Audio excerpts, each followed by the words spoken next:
Let's get Well, it Good morning. started.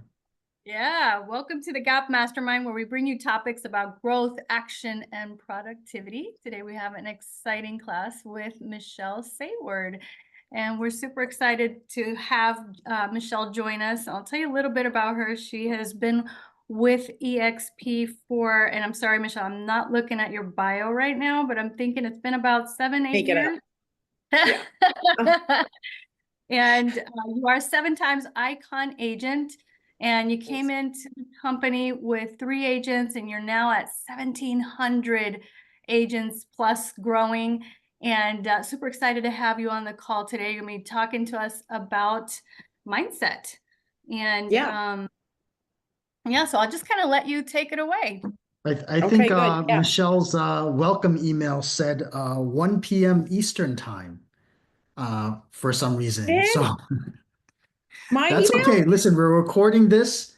We'll share it with everybody, and we'll make it happen. So I'm not too worried about it. I thought I typed the word noon, Vincent. Okay. All right. That's I'll see. that's okay. Today or from the other day? Oh, dang. What did I do? Oh, now I'm wondering. Okay. Well, shoot. All right. We'll see what happens. We All have you right. here now, so we'll make the most of it.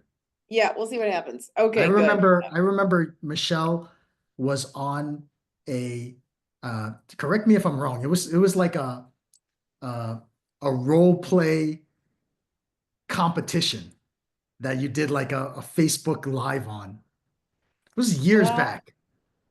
I mean, maybe years back. I don't know. Look, I'm 24 years in the business.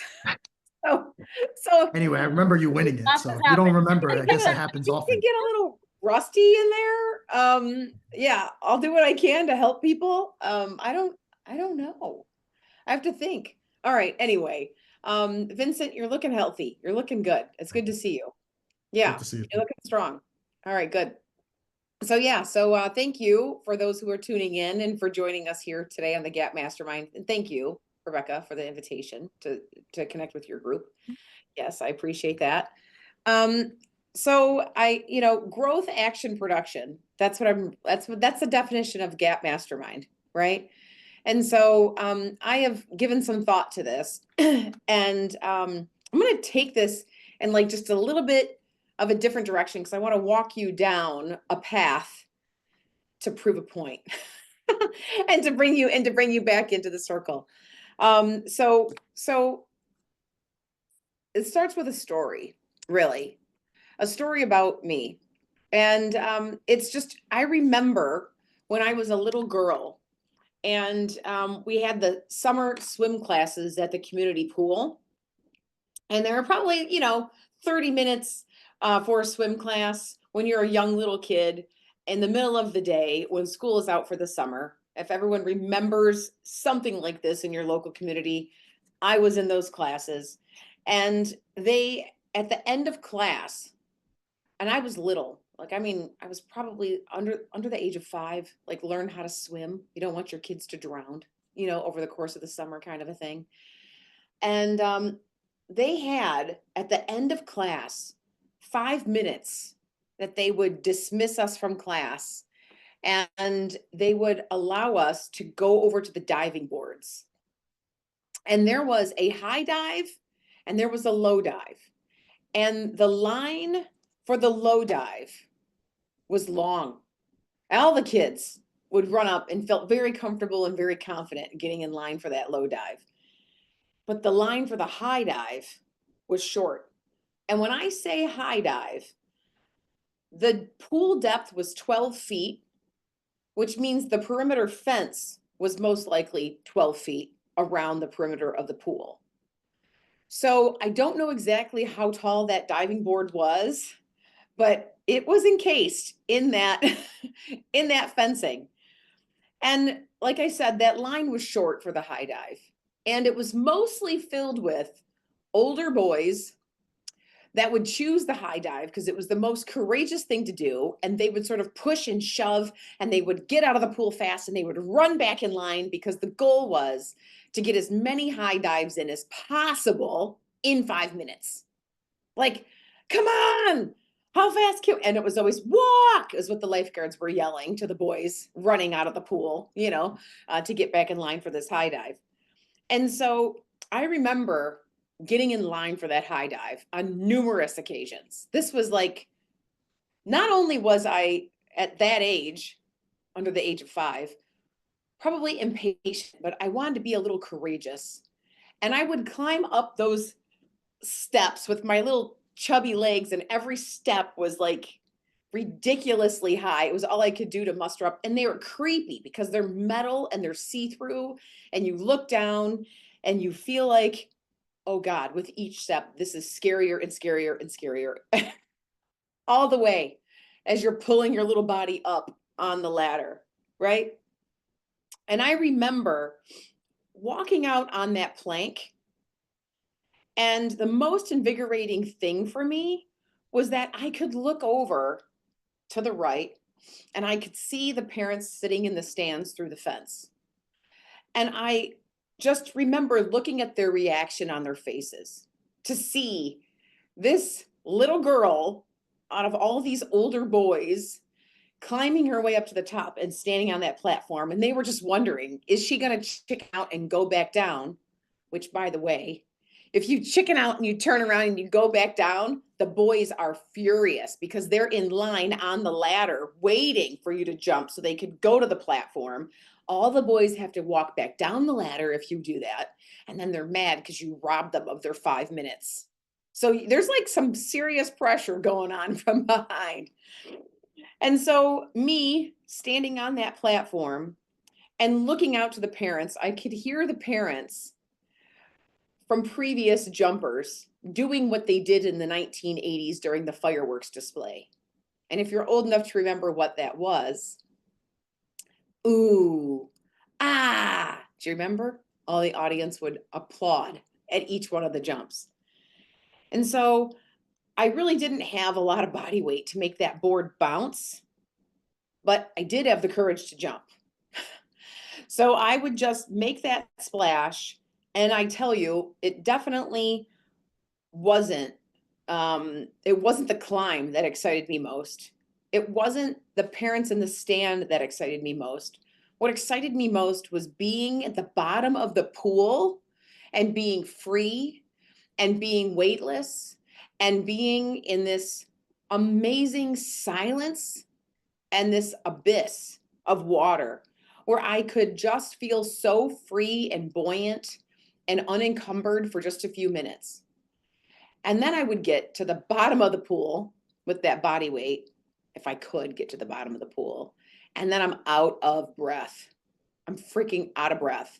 So you have to push down hard, boom, to push yourself all the way back up to the top as fast as you can to get air. And coming out and swimming over to the sidewall, I realized in that moment, okay, all right, great. It's really about that sense of freedom that I long for. Really, truly that sense of freedom and that feeling of weightlessness. And so I'm going to plot twist here to another story. My house growing up was the fun house. And by fun house, I mean my parents didn't have an agenda for my life. All the kids felt super comfortable to come over to my house, and we could drink 2 liters of soda, not diet, as much as we wanted. We could melt crayons in the microwave and make art. We could run barefoot. No one told us to put shoes on. My friends could be themselves, and they didn't have an agenda. There was no expectation when my friends showed up. We could blare music. We could roller skate in the basement. My parents were sipping alcohol and just letting us get at it. And what that translated for me when I got older was walking, actually in my senior year of high school.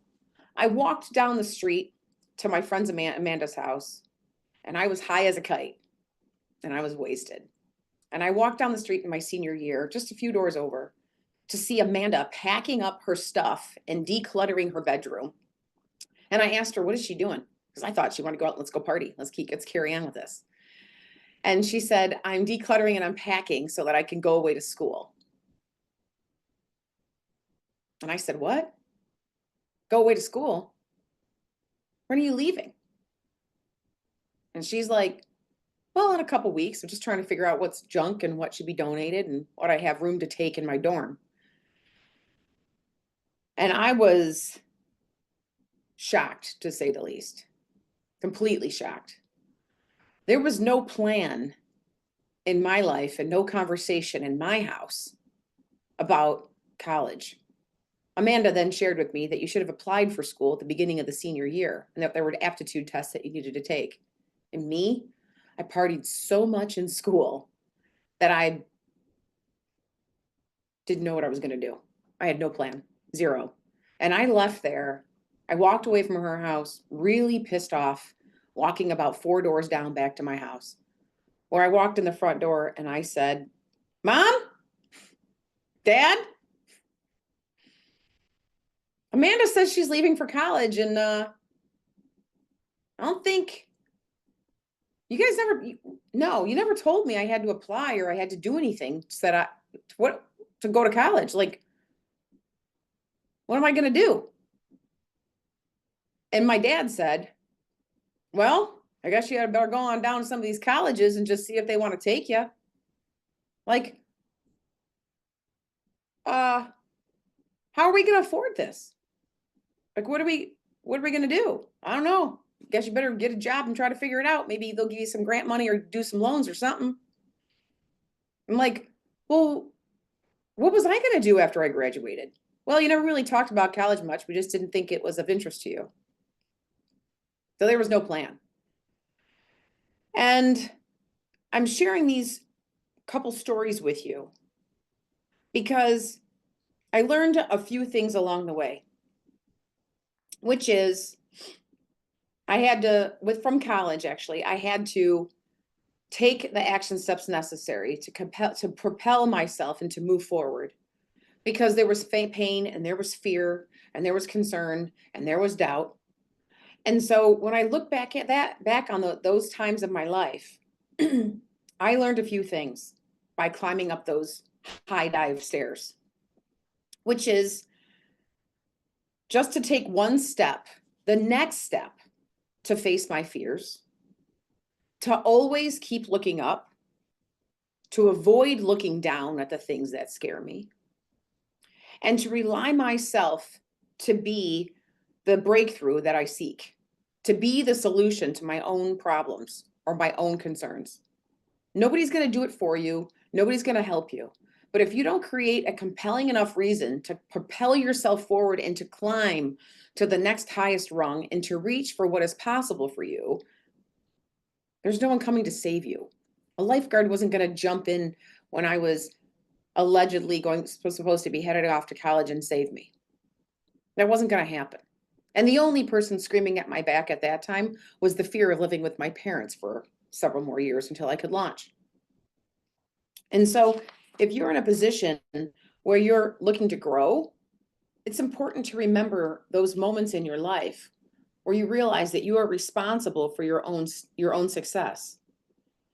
And when you can actually look over here, you can look in this Gap Mastermind, you can reach to other partners here at EXP, and you can see people that are going to be applauding you in the stands along the way.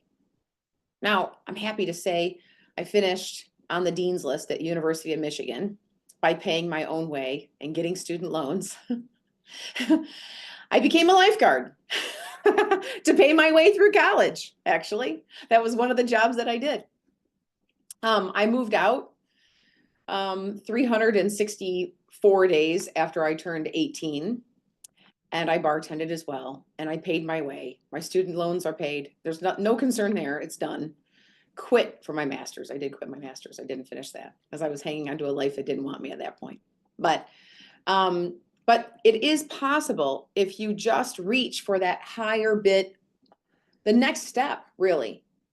There's a guy who's a new licensee that just joined us here at EXP. His name is Cody Lozana.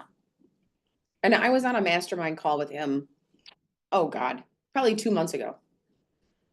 And something he said really struck me. He said, when leaving his last job, his regular job, he didn't leave under the best circumstance or under the best environment. And so he didn't feel comfortable that he could call those former coworkers to say, I'm in real estate now. He felt like, oh God, they're going to be so pissed that I left in this fashion and maybe left some people high and dry when I walked out the door. And so what he started to do was just reach for the next rung, the next step higher from where he was currently feeling, which was a very negative and low state. Probably feeling as sad and depressed and deflated as I felt when I couldn't go to college. And he said he didn't really have the energy or the emotional stamina to call those people that he left that job abruptly and felt like he left them high and dry. He didn't have the emotional stamina for that. But what he could do was he could text those people and say, hey, Veronica, it's Cody. Haven't talked to you in a long time since I left. Wondering if you're open to have a conversation and catch up. That was the next most positive step he could do to have forward action in the right direction.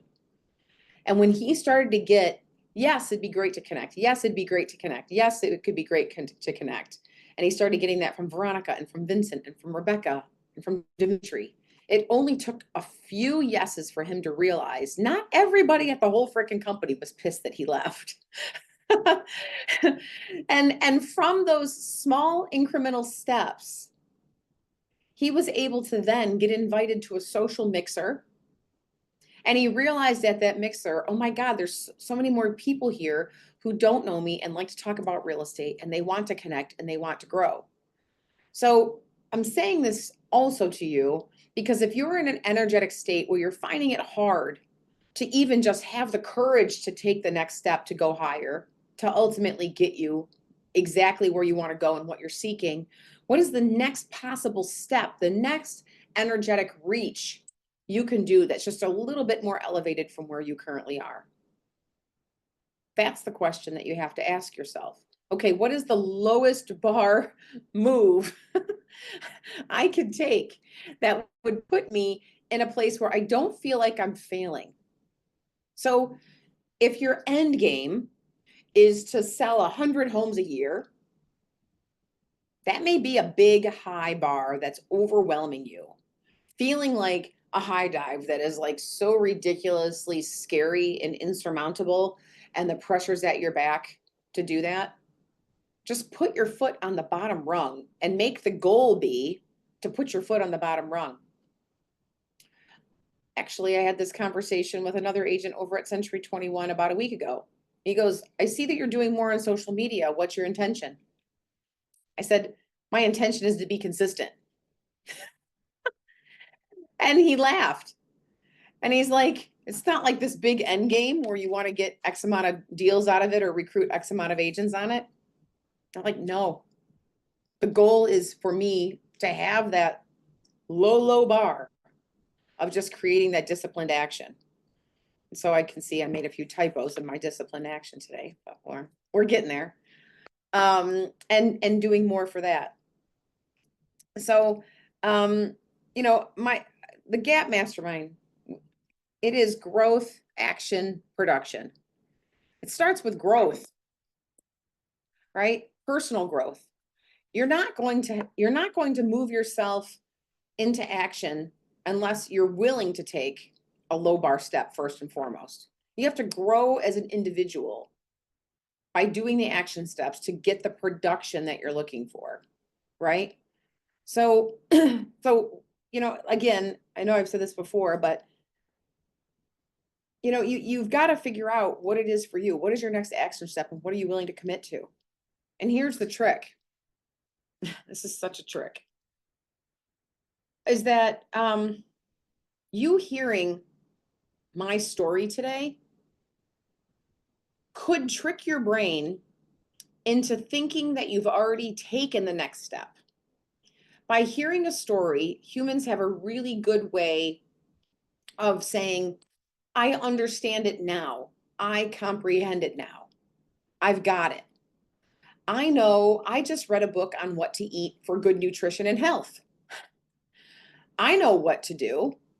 But guess what I did last night? I had sweet and sour chicken last night with white rice. Okay. So just because I know what to do, did I actually do it and live it? No, I didn't. It would be pretty easy to lie to myself to say white rice is better than fried rice. But do you know sweet and sour chicken is like basically like cups and cups of sugar on chicken? That's what that is. It's not that I actually did the right thing. So when I say what is the next incremental step that you can do, make sure you don't let the feeling of now I know better be that you're actually doing better. Those are very separate actions, and it's easy to trick your brain.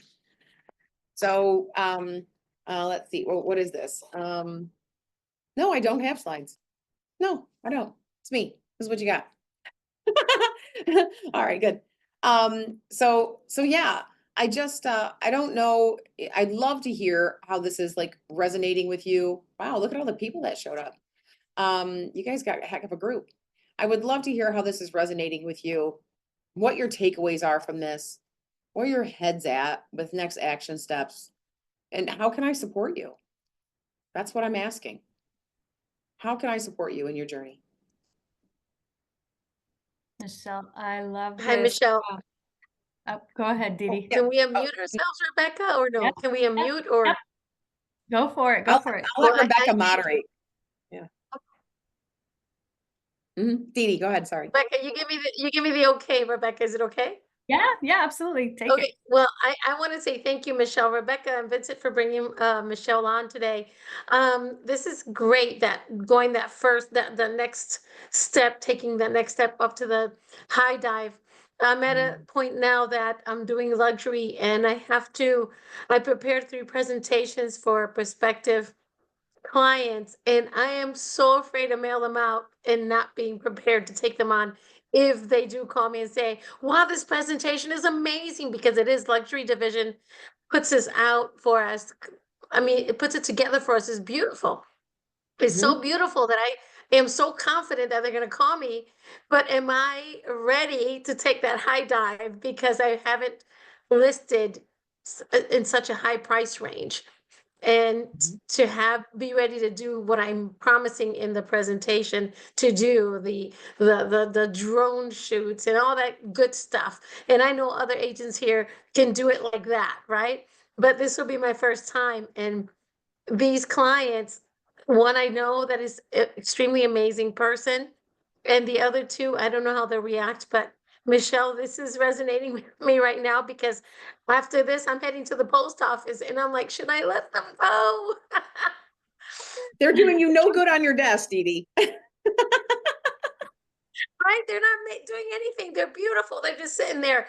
But I worked on them this weekend, and today's the day where I have to send them on. My husband's like, "What are you waiting for?" I'm like, "Well, I got to do the mastermind first, and then I'll go to the post office." And I'm happy I did, because I'm listening to these words right now, and it's really awesome to hear. Michelle, thank you for sharing your story too. That was really brave to do it at such a very young age.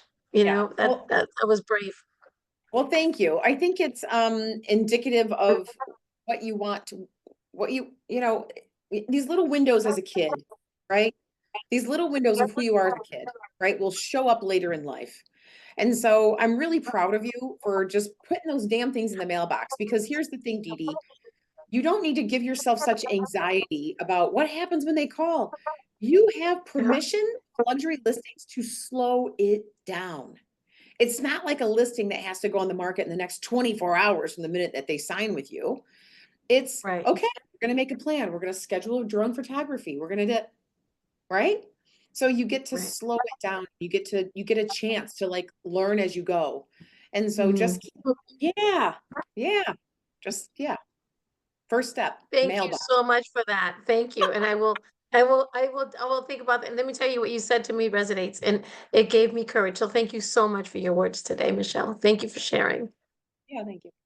Mhm. Michelle, Yeah. this is so good. And Didi, thank you for sharing that, because I think that you represent a lot of people. And, I've come across a lot of agents who are new, and the minute we tell them, okay, go ahead and announce to everyone that you're now in real estate, there's that fear of like, what? And I don't know what stops people why that's so hard. But the truth is, it's not going to get any easier. You just have to do it. And so it's taking that first step. And then as you take that first step, the next step gets a little easier and the next one gets a little easier. And much of what we learn is along the way. It sounds like you already know what you need to do. You're just afraid to do it. And nothing's going to stop that until you just take the step. So drop those envelopes. I'm going to hold you accountable and I'm calling you later. Got your number. And I want to see receipt that you sent it. That's good. Actually, we can find Edie on Workplace. So whatever, everyone can call her to make sure she wins. I'll We're all post the going proof to- on Workplace, okay? I'll post the proof on Workplace. Maybe a picture of me dropping them in the box, just because that will hold me accountable. Thank you, ladies. Thank you, guys. Actually, you know what that is, Edie? That's the metaphor of all the boys lining up behind you on the staircase. That's Yeah. right.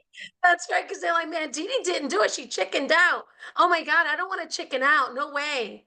No, listen, I went skydiving once on a tandem jump, and I took my husband, he was my boyfriend at the time, 21st birthday, and I surprised him, and I jumped first, even though I have a fear of heights that cripples me. And I said, I'm going first because if you don't go after me, you're the chicken. So I went on that skydive. I was so scared, but then he had to go because he did not want to chicken out after me. So it was a fun moment, and it was a kind of like your high dive, Michelle. Yeah. It was like to prove that I can face a fear and do it. And I dragged him into it. So it was kind of a teamwork kind of thing. So And then made I him think do it too. So connect that vision that you have right now of doing that Facebook post and being at the mailbox, and how freeing you're going to feel, how liberating that's going to feel.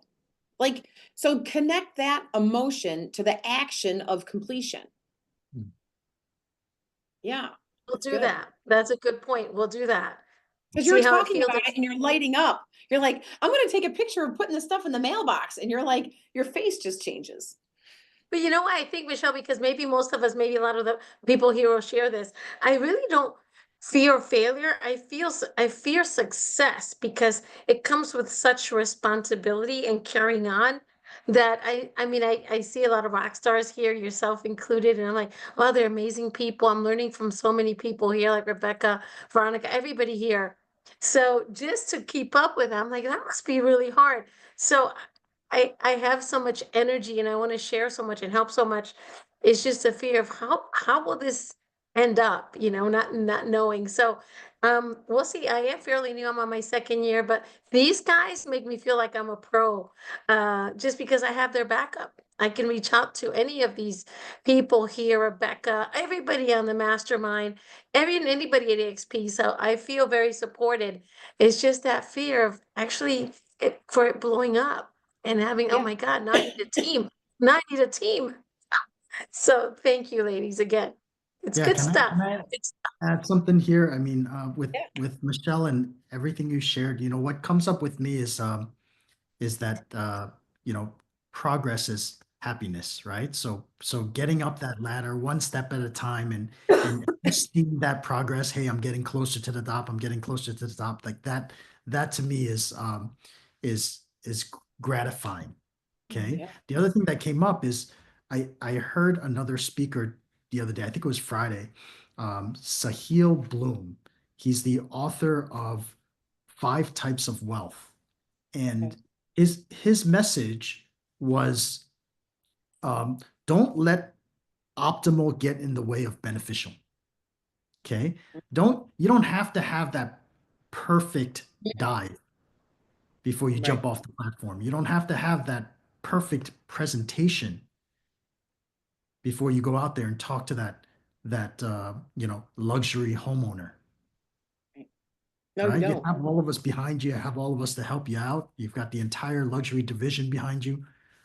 So you've got this. You do. Yeah, you absolutely do. That's good. Yeah, Yeah. that's So the think about, beauty like, of it. You have so many people Thank you, behind you Vincent. that you can reach yeah. out to. So I'm wondering, it's like, imagine all of those things that you're like not willing to do because you don't have it all perfect, right? Mhm. I can't go talk to that team leader because I don't know, I've never run a team before. Right. I can't talk to that seller because I've never listed at that high of a price point or in that area. Okay, don't let the optimal get in the way of the beneficial, Yeah. right? It's, I'll And remember that. Thank you, Vincent. yeah. and I So, think, I think for the seasoned agents too, not just for the new agents, this message. Oh God, I can't believe I did this. Yesterday, a Sunday. What? Michelle Saward's still working on a Sunday at 24 years in the business? Yeah, I got some other personal stuff going on that's taken away from my weekday right now. So yeah, I was working on a Sunday yesterday. And I got a referral from a New York agent um to do a list buy out of my market. But it was a nice price point. mhm. So I didn't really say that's not exactly in my market. And I felt like such a fish out of water. And like even at the high level, we still go through this. It's like Rebecca's nodding her head. She's like, "Yep, I've drove a little further distance for that kind of caliber of a client before, and I really didn't know so much about that market." But you learn as you go, right? You're like, okay, you take all the little bits of information and you know about your current market and about how to run comps and market stats and all the details that you need to, help make an educated decision, and everything, it all translates. So, so everything is figure outable is what I gotta say, but you have to put yourself in those situations to start to figure it out. Tina Call just did a talk in Cabo. Figure it out. That was her t-shirt. Um, and so it's really along those lines. It's like, okay, having that courage just to, dig a little deeper and go a little further and push yourself a little bit more than what you thought it would be required to get the result that you're looking for. Yeah, that is And so I say, true. as a real estate agent, we're the guide, right? And my job is just to figure it out, right? But at the same time, real estate is ever changing. And so there's no way that you're always going to know everything. So what I do is I prepare myself. What would be my response in the event that I can't get an answer right away? So sometimes maybe let's say it's a mortgage question I'm not prepared to answer. Okay, that's a great question for mortgage. Let's get them on the line with us. Let's give them a call and I'll do a three-way call with them. Same if it's for title. That's a great title question. Let me get you with our escrow officer or whatever. Or give me 5 minutes and I'm going to give you a call right back. Like, honestly, we can't always be expected to know everything, but we are expected to figure it out because that's what we were hired for. It's like, they're not the professional. They don't know all the things and we have the access. So give me just a few minutes. I will get right back to you with that answer. Okay. So like, I don't have to have all the answers right then and there, but I do have to at least give them hope that I can connect them, that I can figure it out, that I'm going to point them in the right direction, that I'm going to connect them with the right person that they need to speak to. And that's all people want to know. And as far as what steps would you take as far as like listing the drone and the photography and all that stuff, you don't have to have right then and there your solutions. You just know that you're gonna do it. And then later, as soon as you leave, you'll go, who can I call to get these photos done, right? But if I didn't already, and by the way, if you don't have that, go ahead and do that homework now so that you feel confident that you have that team of professional photographer, videographers, appraisers, whatever it is that you need to be able to serve that luxury client, to serve whatever type of client that is, whatever niche that you're niching down on, know that you have that team of people that you need so that when you do get that client, you're ready to go, right? So do the homework in advance so that you don't have to think about it, but we don't want to overanalyze things. So like one of the things that come to mind is, analysis paralysis. And so we're so deep in our heads and there's a story we tell ourselves, right? So you mentioned the story about the guy that was afraid to tell his coworkers because he thought they were going to be mad. Well, that's a story he told himself in his head and he believed it. He believed everyone would be upset and that was holding him back. Yet at least, thank goodness, he was ready to do the text messages and he realized they didn't even feel like that at all, Yeah. And if there are people who feel that way, then let them, right? Just like Mel Robbins said, let them. But the majority of them, or some of them, did respond back and he got started, and had deals right away. So to me, it's not my business, right? What other people think, just my business to put myself out there, right? And I saw a post by Dan Beer, which kind of put a spin on something that I hadn't thought of, but he said something, and I can't remember the exact words, but if you are the kind of person, I'm an empath, right? So if I start thinking I'm going to hurt their feelings, if I, for example, I left a job, and so because of that, I'm not going to tell them or whatever, that's a form of manipulation. And I was like, wait, what? Yeah. I'm manipulating them? Yeah, because I'm afraid to tell them the truth. And I want to give them a version that I believe is going to be easier for them to absorb. That's not my problem to make it easier for them. Just say the truth. Be your authentic self. So I don't know if that's a little off the topic here, Actually, no, that's actually on topic, I think, because it was like I put myself in an uncomfortable situation yesterday, going out of market for a higher price point, right? And and they said we're interviewing multiple real estate agents. We've all heard this before, right? Like I'm interviewing several agents. And I decided, I was like having that mental game with myself. Should you even go? Should you just call the referring agent and say, you know what, actually, thank you, but probably not. And I thought, no, you know what? If I'm gonna go, I'm gonna go. I'm gonna show up. And then I got there and I was like, I'm not gonna BS that this is not my primary market. I'm not gonna smoke it like at all. I'm not gonna try to like pretend to be something that I'm not. I literally had my comps folder in my hand and I said, walking in the door, hey guys, I was like, I just realized your house is super nice and everything I brought here is garbage. And so I didn't even open my presentation folder. Didn't even open it. I was like, I'm gonna have to go to the drawing board, back to the drawing board on pricing because your house does not compare. And I just sat there and I was authentic about what's happening in the real estate market and where things are going. And I thought, you know what? If they pick me, they pick me because I told them the truth. I was like, I don't see that you're gonna get this price that you're asking, and the comps I brought are crap. So like, but I don't think you're gonna get the price that you really want. And they were like, okay, well, thank you for telling us that. You're the second person to actually say that to us. And I was like, thank God. Thank God. But Because what a compliment and a half, though. That's a compliment and a half. As the seller, I'd be like, "Wow, my house is nice." That even the agent made mistakes.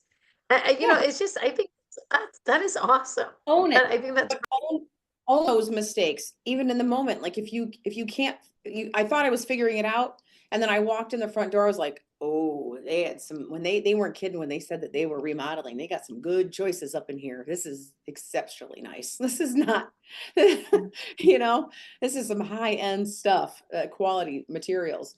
And that's what made my comps crap. But when you just flat out say that, like, yo, this isn't, and but I think that's important. I think when you try to be somebody that you're not, it's going to create problems for yourself. It will create problems. Like as a little kid, I'm just thinking, I went off the high dive or the low dive a few times, and I realized real quick that was boring as hell. There was like, I might as well just jump off the side of the pool into the water. It wasn't that great. And so, you know, I realized that I wasn't going to waste my time doing activities that were not fulfilling to me.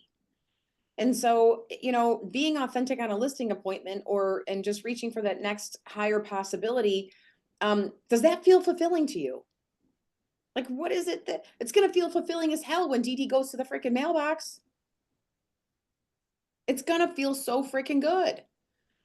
So what is that next thing that's going to make you feel better? What are you reaching for that's going to make you feel just a little bit better about what you're doing? I mean, I can carry on with this conversation. I don't know if he's still on the call or not, but I said to my operations manager, hey, I'm told on to some stuff that I don't enjoy. Like it just doesn't, it's not lifting my energy. And I see that you do an excellent job in this arena. And he goes, yeah, I see that too in you. And he's like, I wasn't going to say anything because, well, I'm the team leader. And he's like, you know, and I was like, yeah, I'm ready to give that up. He goes, cool, good. I don't want to be the bottleneck in my own business. Mhm. If I'm walking into the office and I'm annoyed that I had to spend an hour or 2 hours on a task that doesn't make my heart full, how well am I going to show up for other people? Mhm. And be like, "Ugh, and Rebecca Soto asked me to come on this mastermind. I got other crap. I love that I you mentioned. Oh, cool sorry. Go that ahead. Mhm. you decided how you were showing up on that listing appointment. Okay, Yeah. like Rebecca and I were at in Utah last week, right? Mhm. I don't know if you remember, like Justin Nelson started it off, and And oh, it's spring so break. that's I spring didn't go. break. I did Cabo. I didn't go to spring break, but yeah. I know I didn't do Cabo, that's why I went to spring break, but it was Yeah, there so you go. good.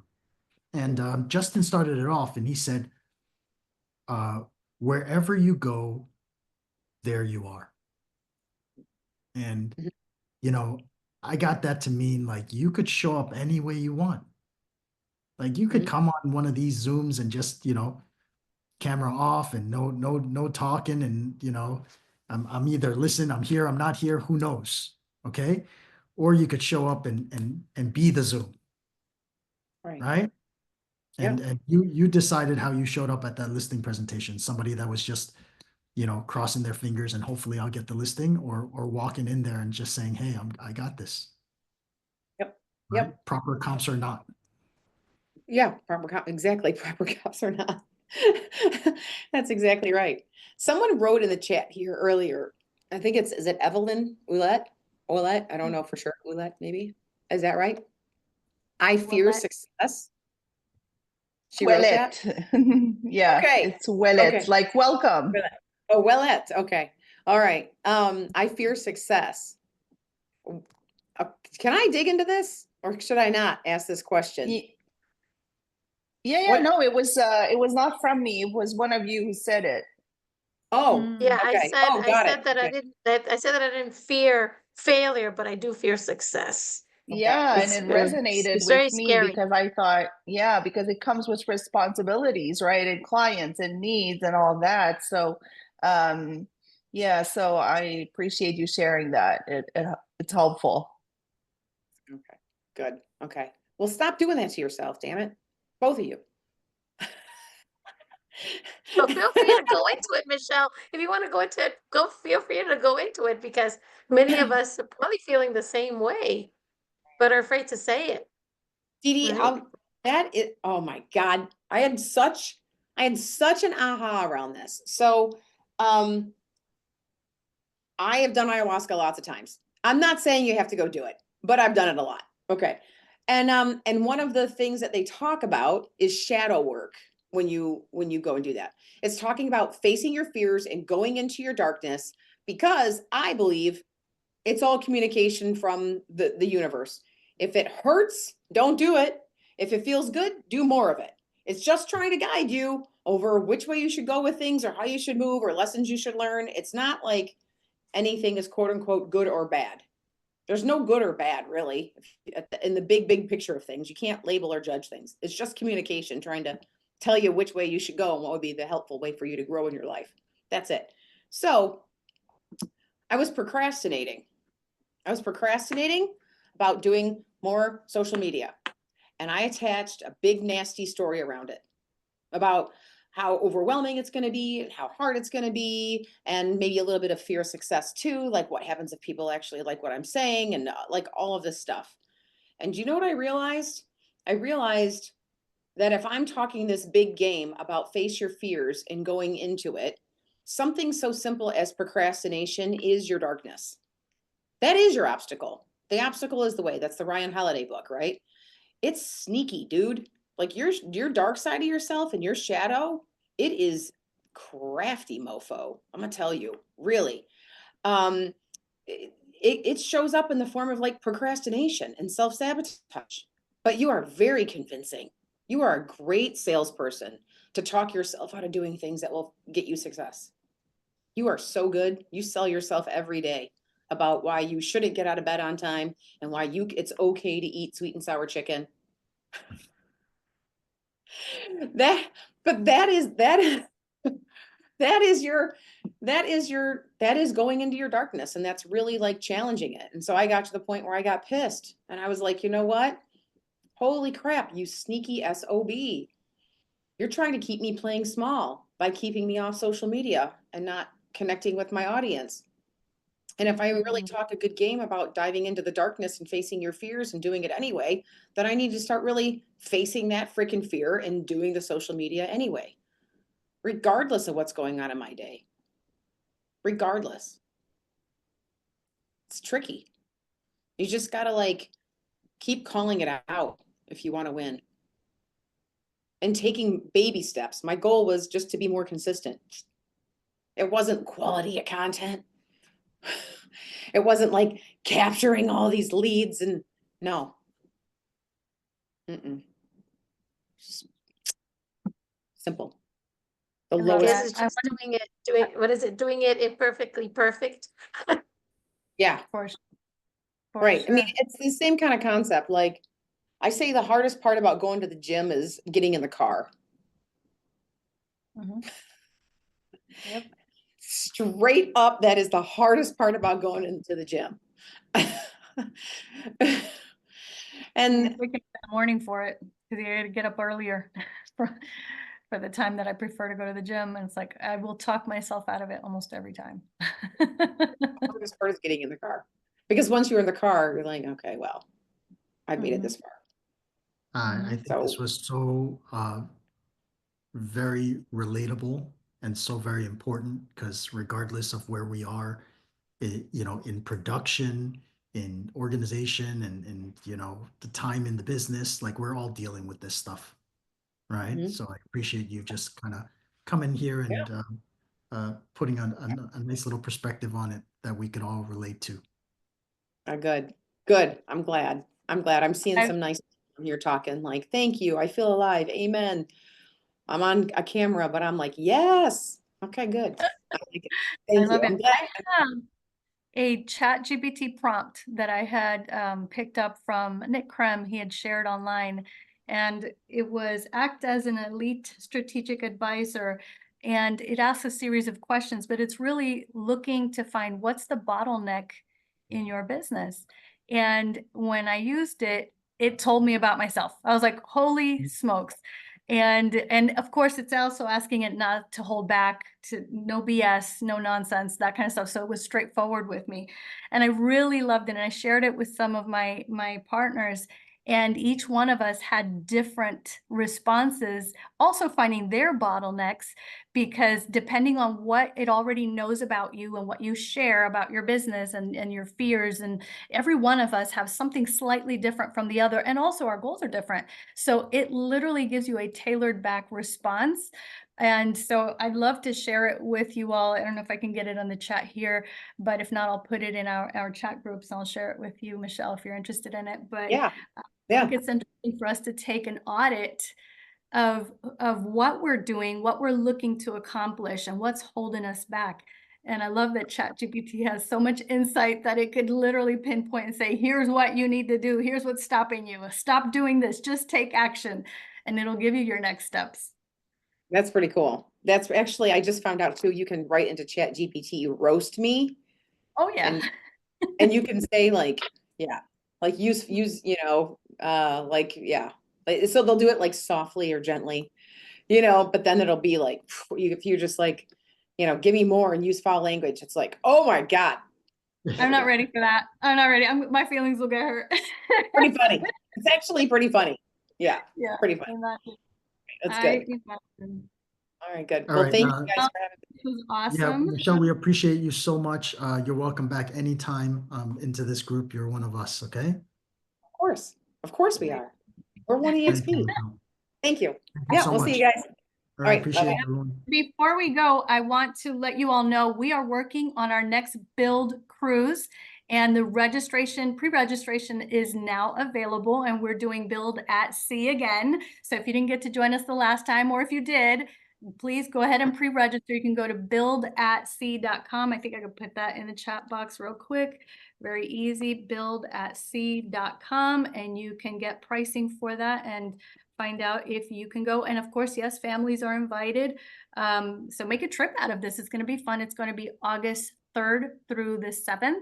and it's going to be coming out of Miami. So if you're in the north and you want to have a nice time in the sunny state of Florida and be with all your friends and family down here, then we welcome you to join us. That's buildatsea.com. Very Awesome. cool. Okay. All All right. right, everyone. Take care. Enjoy the rest of your day. Thanks Yes, again. thank All you, righty. Michelle. For joining. The Yep, cruise you're was welcome. fun last year too. Yeah. The cruise was a lot of fun. Was a lot of fun last year. Michelle, if you can make it, come on and join us. Oh yeah. Possibility. let's Take get a look. over. All right. Thanks. Thank you, Rebecca. Bye, Thank you, everyone. Vincent. Thank Bye, you. Michelle. Thank you. Bye.